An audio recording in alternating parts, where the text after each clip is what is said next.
My name's Alan Hart, and today I'm doing day in the life of a plumber. I'm doing a boiler service today. So I've got an Ideal Vogue. This Ideal Vogue, I actually installed this boiler back in 2015. So I'm gonna drill it down. We're gonna pump the expansion vessel up.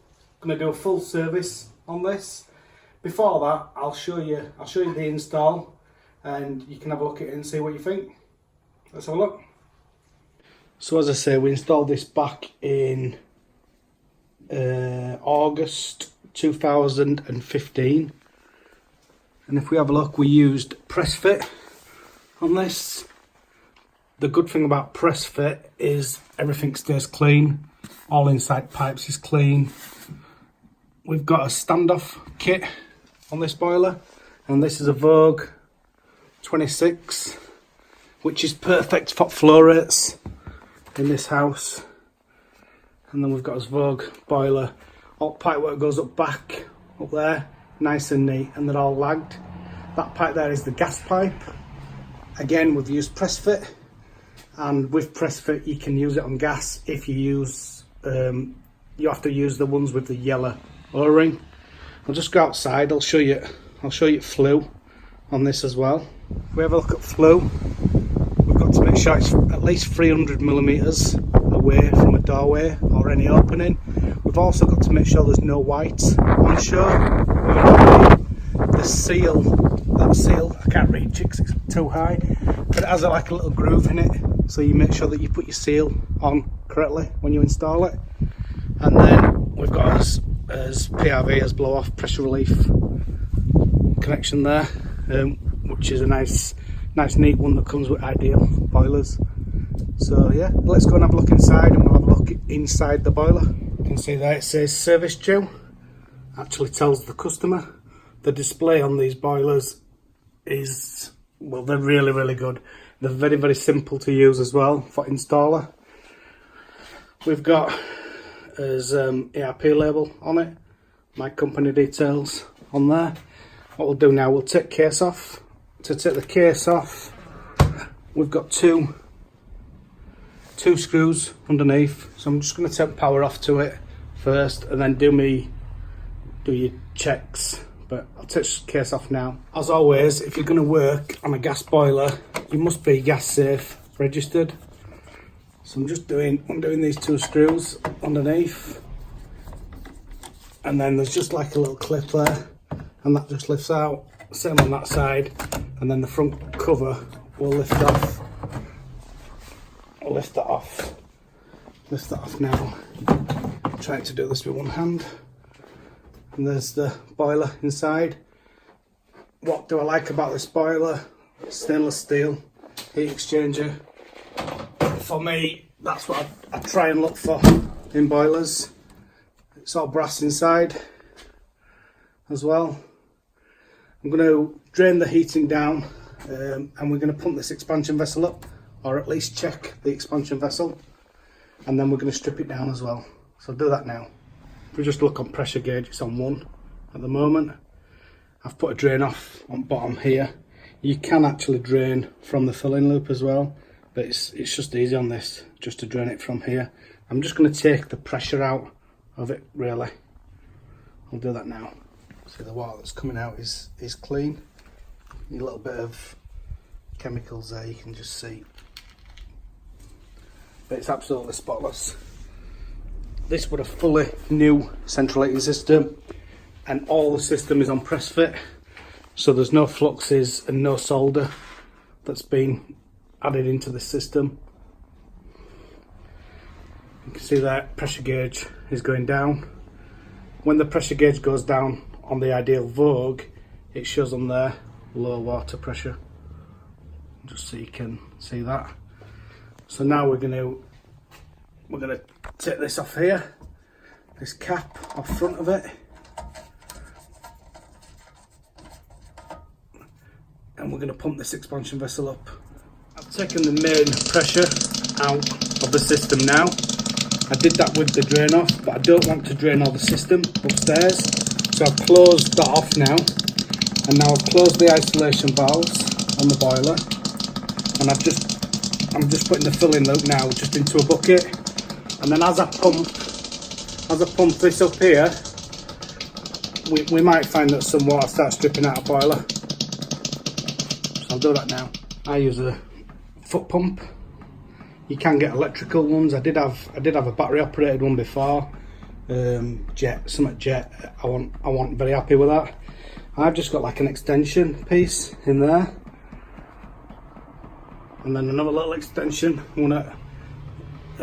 That's what I use for my backsies, to get into backsies.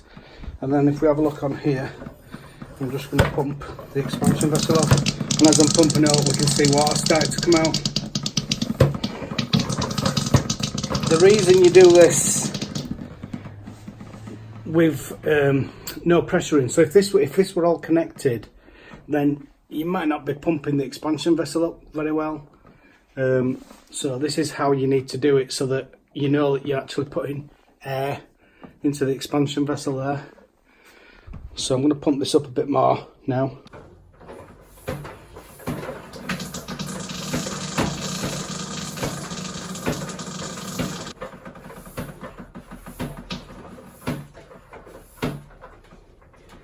I've just pumped that up to 1 bar.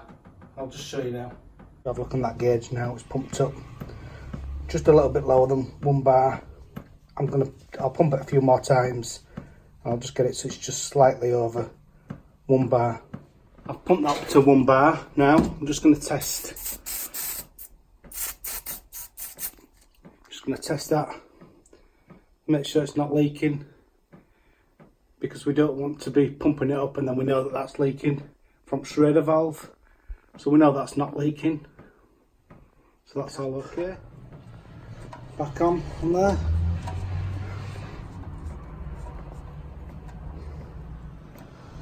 Thing to point out on an Ideal Logic or on an Ideal Vogue, this connection, as per the manufacturer's instructions, now needs to be a compression, and that's if they need to do it with boiler, they can disconnect it without it being soldered. So that's just something just to point out. I'm going to strip this down now, and we'll have a look inside, and we'll service it, and then we'll go through the display as well on the front. And the display on this is very, very interesting. I've turned the spur off on this. I've also removed the fuse, and I'm right next to it, so I know nobody's going to turn it back on. And I've checked the fuse, which I already know is a 3 amp fuse, because obviously I installed this boiler. So now I'm going to strip this down. So I'm going to undo these nuts on here, take leads off, disconnectors gas off here, and we'll take this out. We'll do that now. Pull the clips off the gas, and then I'm just going to undo these nuts now. This is a 10mm socket for Ideal, so just undo them and just turn that right way around. And there's 4 of these, as I've said already. So I'll do that now, and then we'll have a look inside. I'm always getting asked what tools I use, so I've got a little wearer set, which I find really, really good for servicing. That's the little kit there. We'll look inside this together at the same time. So these are really quick and easy to service, to be honest. So as I say now, this is, what, 4 years old? Not really that bad in there, but I'll get my hoover, and we'll hoover this out, and then I'll get the brush and clean it out. Cleaning out, I've got a Hilti cordless hoover. It's okay, it's not amazing, but it's all right for this. It's really good for boiler servicing, to be fair. So yeah, I've just hoovered that out. I'm going to brush all that out now. I've been asked before about the seals on these. So obviously on this burner you would check this seal, and I've never had to change one of these seals before. Obviously this is now 4 years old, and I've stripped this down every year and I've cleaned it every year. But this seal, it won't go back in. It's just popped out. So I need a new seal. I don't actually have one of these seals on van stock, because I've never I've never needed one before. So I've just phoned the rep from Ideal, and believe it or not, the rep is going to come out and bring me a seal. So what we'll do is, once he gets here, we'll continue this video. So yeah, just running a little bit of water through this, just to clean it a bit better. Just while we're waiting for the rep to come, I'm just going to give this a really good clean out. So just this, I got this from Vaquera actually, which is a nice little tool. Got it on a Vaquera training day. I've also got a Wiesmann one as well. But if you can try and get down these gaps here, mainly the bottom ones, if all, because this is the bit that sort of gets blocked up when they don't get serviced for a while. Sometimes you see these with a little like hump in here. Not on this particular boiler, to be honest, but on some other models of boiler. But you just try and get as much of that in there, as clean as you can. You see up on the sides here, there's no in there. To be honest, on this, there's only a little bit in bottoms.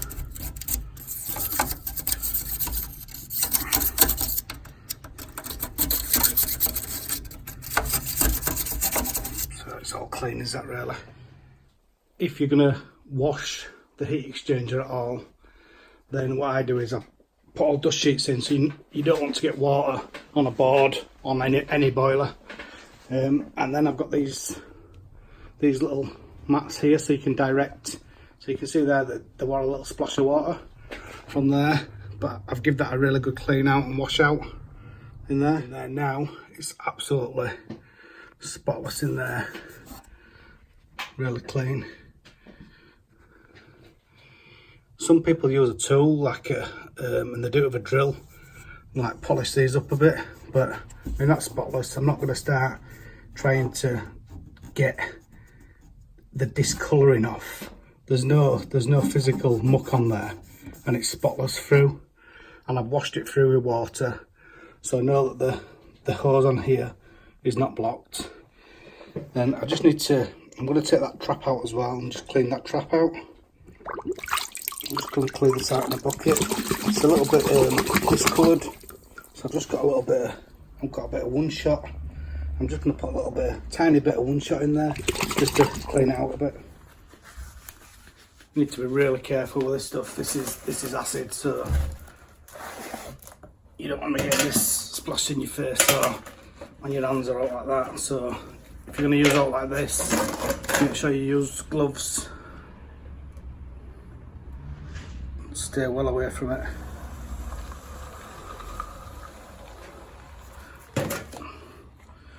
I'm not going to put a right line there.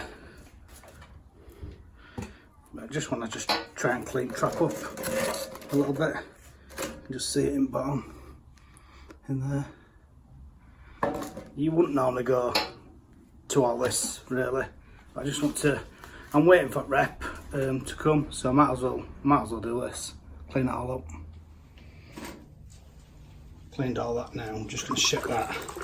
You see smoke coming off that. Just don't react to all the water, so you need to be, make sure you get all this, wash all this out. You can just see there already, trap, it's made a massive difference. I don't actually know why. I don't know why they go orange. So I've used the outside tap now and give this a really good clean out. I've just clipped the condensate trap back in.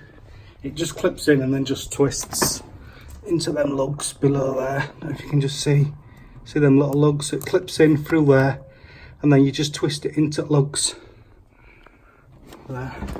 Just have a really quick look in this tool bag just while I'm waiting. I've got on that side, so this is the Monument tool bag, which I think is really good. The only thing I will say, the one thing, it's not really negative, but you don't want to be putting too much in because it gets too heavy. but I've got all my stuff in here, and it's brilliant because you can put all your stuff there. So obviously I've got my analyzers, got some spare tubes in there, that unzips there. And then I've got all, this is just my service kit. I've got my card machine in there. I've got my Wiesmann tool set, and the Wearer toolkit just slides in there. Some space there for spanners, and then there my leak detection fluid goes in there. Got a little flap up front there, don't know if you can see, and your gauge, your U-gauge can go in there. I normally use my digital one, to be honest. And then we've got my leak detector in there, and there's a few little flaps, little flap in there as well. Yeah. Very, very grateful to Ideal. Just they've managed to bring me a seal out, so obviously my customer's not going to be left without over the weekend. So big thank you, big shout out to Ideal for that. Thank you very much. Anybody at Ideal that's watching, let's get this put back onto here, and then we can build this. We can build this back up. So on there, add a little bit of a rib, so you just need to make sure you put it on right way around, and then it just clicks in.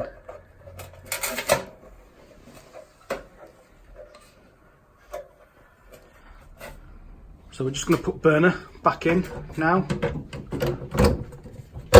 So obviously we've put a new seal on this, and then we're just going to put his nuts back in there. So again, that's a 10mm nut, so we've got a 10mm ratchet that we're going to use on this.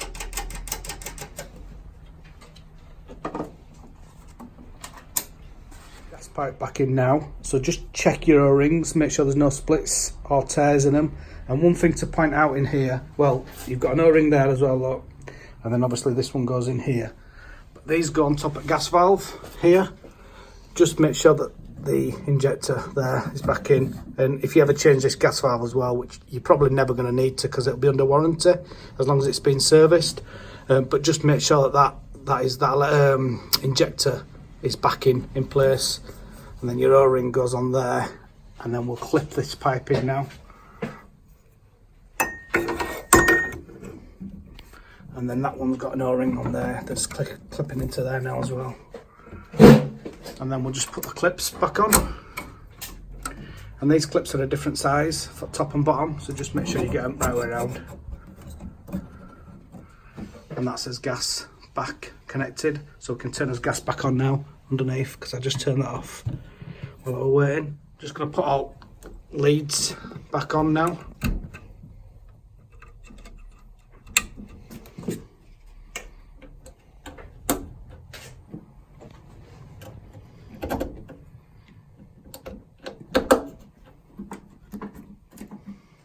Just going to connect the hose onto the inlet, onto the gas, so that we can test the gas pressure. Just going to put this into vent mode. So on display, if you go onto the main display, you see that it's got vent mode. Click on enter and enter again, and it'll pulse the pump, it'll turn it on and off, and then you can get the air out of the system. This is only because I've drained the boiler down to pump up the expansion vessel. So we've got all the air out now, so I'm just going to take it out of vent mode. Just click on exit, so we're out of vent mode, and then we can scroll down on here and we can go into commissioning mode, service mode, minimum rate, and then service mode, maximum rate here. When we go into minimum mode, what we need to do, we need to have a call for heat. So we'll have a call for heat, and then what I'll do in a minute is I'll click enter, and we'll put it into service mode on minimum first. Analyzer on, I've got my printer there ready as well to print it out. I've also connected the U-gauge tube in so we can test the inlet as well. Turn the heating up now on the display. We've turned the clock on, so it's calling for heat now, and now we're going to put it back into service mode. on minimum.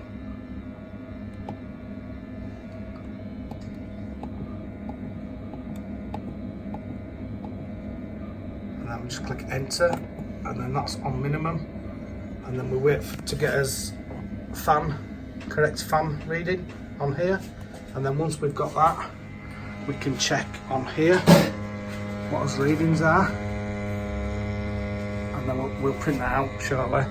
And then also under there, we've got the gas connected, so we can see what pressure we've got there. So it's quite high at the moment. It's not fired up yet. It's on low. So that's all normal. So we can print that.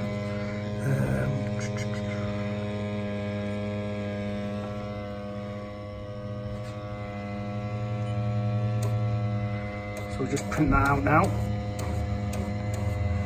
So we know that that's all working as it should.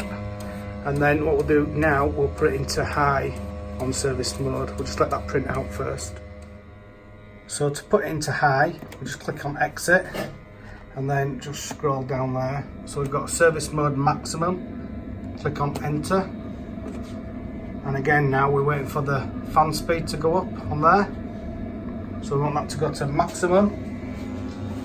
And then we'll just wait a little while, just give it a chance to settle down. And then we can see there again, inlet's 21.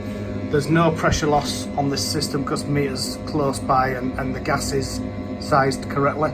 I installed this boiler, so the installation of this is spot on. So again, now that's settled down, we'll just print that out. And then we've got a reading of that. And on that printout, it's also telling us what its pressure is, so that we know that we've got proof that it's all doing what it should. We're going to do an air intake test. So we take this out of here and we put his cap on, if I can find my cap. A little rubber grommet on here. So just be careful not to lose that. And then we'll just get his analyzer. And on there now we can test to make sure that the flue, this is checking the flue integrity, so making sure there's no faulty seals on the flue. And then we'll go back to here, and again we can check it on here, on there.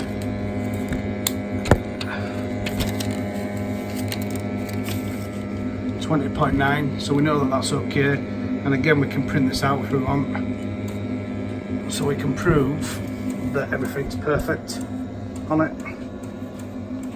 And then obviously now take the analyzer out and put his grommet back in. One thing to just to double check and always make sure is that you've put your grommet back in and the analyzer point is back on.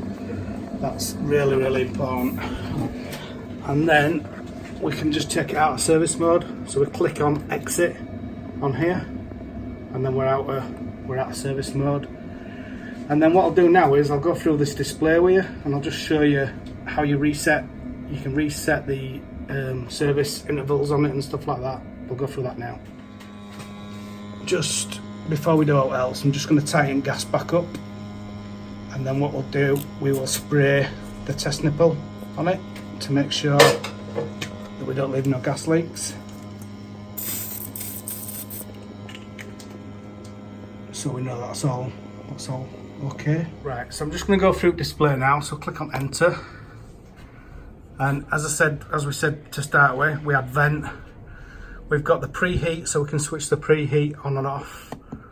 We can do maximum flow temperature, so if you wanted to, you can turn that down so that it can save you some money on your gas.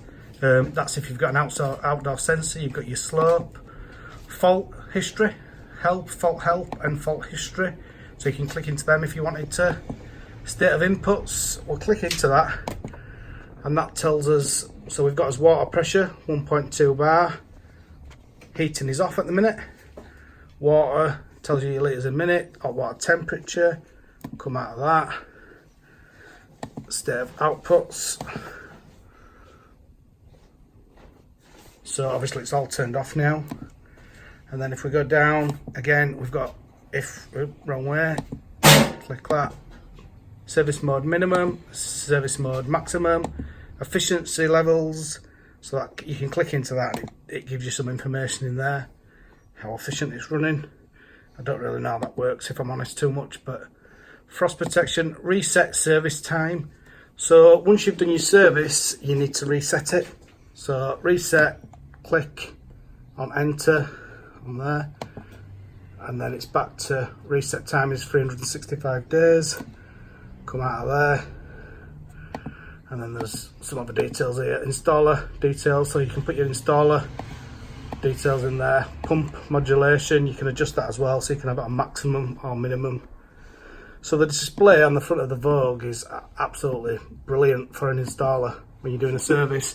One thing just to point out is when you're doing your service mode, you do need to have a call for heat. So sometimes when these come originally, you get a little plug in here. So you might want to save that plug if you didn't want to go in and out of the house to turn clock up and down, or you can turn clock up and down, whichever. So yeah, so that, as I said, the display on this is really good. Right, so that's it. I hope you found that video of some use. That's the Ideal Vogue, and as I say, with the Ideal Vogue, it's an amazing boiler. If you have it serviced every year, it comes with a 10-year parts and labour warranty. Yeah, thanks for watching.